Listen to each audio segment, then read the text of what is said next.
Silk expo వాళ్ళు పెట్టిన ఈ ఎగ్జిబిషన్స్ ఈరోజు 14th నుంచి ఈ నెల 21st వరకు ఈవెంట్ మేనేజ్మెంట్ వాళ్ళు నిర్వహించే ఈ ఫంక్షన్ హాల్లో వివిధ రాష్ట్రాల నుంచి చేనేత కార్మికులందరూ కూడా రావడం జరిగింది.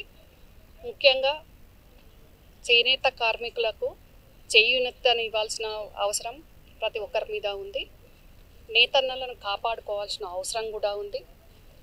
చేనేత వస్త్రాలను ధరించాలి, నేతన్నలకు మనము సహకారం అందించాలి, వాళ్ళ ఉపాధికి మనం అండదండగా ఉండాల్సిన అవసరం ఉంది.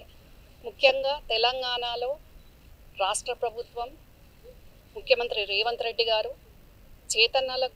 నేతన్నలకు వెన్నుదన్నుగా ఉండే విధంగా మొన్న జనవరిలో 168 కోట్లతోటి నిధులు కూడా విడుదల చేయడం జరిగింది.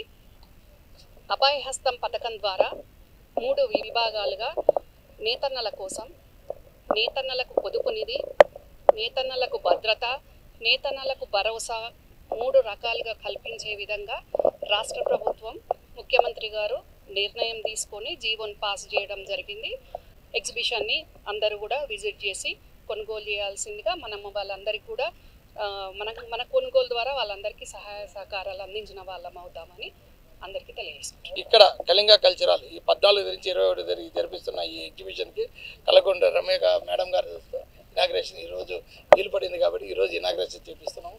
హైదరాబాద్ నివాసులు ప్రతి ఒక్కరు ఇంకా రాబోయేదంతా ఇంకా ఆషాఢం అని, శ్రావణ మాసం అని, బతుకమ్మ ప్రతి పండుగలు మ్యారేజ్లు ఇంకా స్టార్ట్ అవుతుంది కాబట్టి ప్రతి ఒక్క హైదరాబాద్ నివాసులు అందరూ వచ్చి జయప్రదం చేసి పర్చేజ్ చేసి మమ్మల్ని సంతోషంగా పంపించాలని కోరుతున్నాను. చాలా